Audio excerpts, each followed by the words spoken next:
Alors d'abord, évidemment, je vais commencer par les enjeux du contexte de rentrée et donc évidemment parler des enjeux sanitaires pour ensuite parler des enjeux éducatifs à proprement parler. S'agissant des enjeux sanitaires, vous le savez, il y a un protocole sanitaire de l'éducation nationale. Les grandes caractéristiques de ce protocole sanitaire, c'est d'abord qu'il prévoit toutes les situations.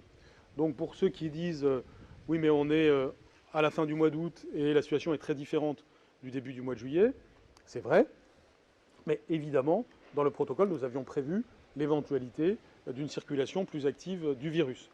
Les grandes caractéristiques sont d'abord celles qu'on a pu connaître en mai-juin en matière de gestes barrières et de règles du quotidien. Je pense au lavage des mains, aux gestes barrières, aux ventilations des classes, à la limitation du brassage des élèves.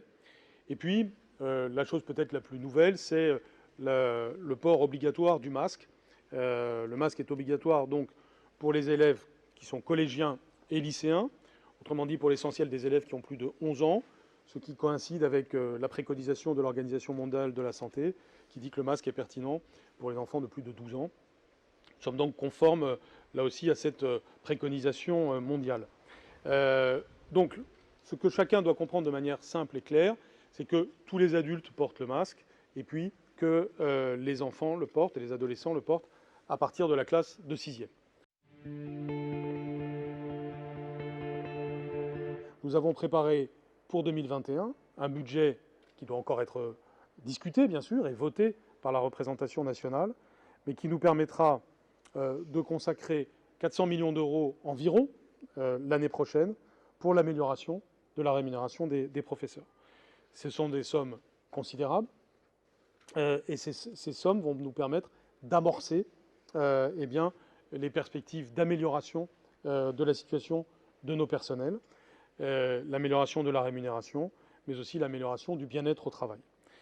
Il y a aussi différents métiers au sein de l'éducation nationale qui vont être valorisés. Je voudrais insister en cette rentrée sur la revalorisation du métier de directeur d'école. Nous le savons, les missions se sont élargies au fil des années. La charge de travail est parfois très lourde et nous avons à les aider et à les accompagner. Nous avons décidé d'une indemnité exceptionnelle de 450 € qui sera versée à chaque directeur et directrice d'école d'ici à la fin de l'année. Mais dès cette année et dès cette rentrée, ils bénéficieront d'une plus grande autonomie et d'un allègement de leur charge administrative, comme je le disais.